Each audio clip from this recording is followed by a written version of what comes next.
In this video, I'm going to be showing you how to archive all your chats on ChatGPT. Now, let's say you want to store all these your chats because you want to reference them later on for one reason or the other.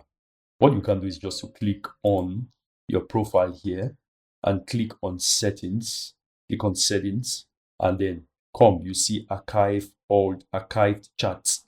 So, and you can also see archive all chats. You can click on archive all chats and it's going to ask you, are you sure you want to archive your chat history?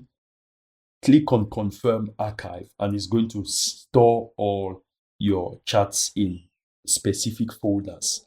And when you've done that, you can come back here and search for archived chats and you're going to see them here. You can manage them, you can delete them and do all that stuff.